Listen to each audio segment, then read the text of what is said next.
Hey everyone, John from RCD. Thanks for joining me. A few people have asked me about the FPV setup I'm using on the Sport Cub. It's a great little setup that you can get as a package, so I thought I'd put a video together for you. I'll put links to both the FPV flying videos of the Cub and the products in the description. So this is the Fatshark package that I purchased from Hobby Wireless, and I can recommend Hobby Wireless as a good vendor. Fast shipping, good service, and they are quick to reply to questions. The setup is the Attitude V2 bundle that comes with the Attitude V2 goggles and battery, video transmitter, and 600 TVL camera. I really like these goggles, guys. I think they're great. The screen gives you a nice clear picture with a 35-degree field of view. You get 25 degrees with the teleporters. The 5.8 gigahertz receiver is built into the goggles. The image is also very sharp and clear. Your brain will quickly immerse itself in the image, so you really feel like you're piloting the plane or the quad. And to me, that's really the true measure of FPV flying, to feel like you're in the pilot seat of the aircraft. You can adjust the IPD or interpupillary distance to your liking. This is a definite plus if your eyes are slightly wider or slightly narrower than average. The goggles are lightweight and feel comfortable. My only wish is they had a built-in DVR like the Dominators. Of course, those are slightly bigger goggles. If you want to record a flight off the FPV camera, you need to use a separate video receiver and DVR. Right now I'm using a small 5-inch model from FoxTech.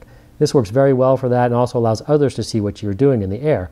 The FoxTech link will be in the description. I'll also include a link to an SMA to SMB adapter, which you will need to use an omnidirectional antenna with the FoxTech DVR, and I do recommend using that antenna. Overall, these goggles have just been great for starting out and growing into FPV and proximity flying. One tough thing about goggles is that unless you know someone with a pair, it can be hard to try them out. Now, having tried the teleporters and the Attitude V2s, I can tell you the V2s are by far a more immersive and better FPV experience. When you buy the package, you have a choice of a 250 milliwatt or 600 milliwatt video transmitter, and really the 250 milliwatt is just fine. I don't do a lot of long-range flying. Where I live, it's not really practical, and I'd rather not fly over houses and roads when possible. So I'm really only going out about 600 meters or so, I'd guess. Rather than spend the extra money on a 600 milliwatt transmitter, you'd be better off upgrading the antennas. And with the package, you have that option. The whip antennas with the package are really minimal, and you'll want to go with the Spironets or the Blue Beams. I really like the Blue Beams. If you can swing those, they're a great antenna and greatly improve your FPV experience. The camera is good quality and very lightweight. It's easy to mount. I just use a little servo tape and sometimes add a little electric tape to hold it down. The Sport Cub is great for FPV. It's just the right size plane, it's got good power, and it flies well with the video equipment and a Mobius to catch all the action. You've got flaps to slow the plane down, and that makes landings a lot more interesting and fun. Since the wing cover is plastic, it's easy to mount and remove the equipment. The only modification I made was a small hole in the wing saddle to run the wires into the fuselage, and that opening is just in front of the spar. The power adapter for the FPV unit runs into the battery compartment and simply plugs into the balance lead of the battery. That's really nice and simple. I have flown with both the 250 milliwatt and 600 milliwatt video transmitters. The 600 does give you a stronger signal with a little less breakup, but as I mentioned, the 250 works just fine. I did have to shield the 600 milliwatt transmitter with copper tape, and that's why it's wrapped up as you see here. It was originally on a Phantom, and the RF noise was causing a lot of problems with the gimbal. I do recommend shielding it on the plane as well so you don't get interference with the RC receiver.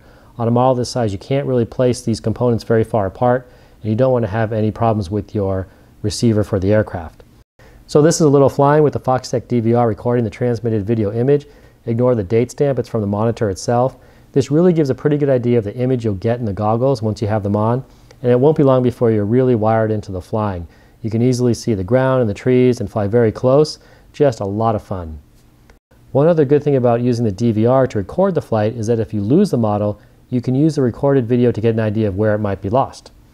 The Mobius or a GoPro is great for getting HD video of the flight, and of course is much higher quality. Just attach it to the aircraft for whatever viewpoint you would like. It's a good idea to keep it close to the center of gravity so it doesn't shift too much. I use tape or servo tape to attach it. This can lift the paint off the model, just something to keep in mind. The package is great for ease of setup and overall performance. Plus it's very easy and fast to transfer from one plane to another. In fact, right now it's on the E-flite P-51 Mustang, and you'll be seeing some FPV video of that pretty soon. Alright guys, that's a quick look at the FPV setup I'm using on the Sport Cub. Thanks for watching, and again the links to a couple of the flying videos with this setup and the plane can be found in the description. Also a link to Hobby Wireless where you can find the FPV package, and to FoxTech where you can find the DVR. Please think about subscribing, and thumbs up is always much appreciated. Keep flying, and I'll see you next time.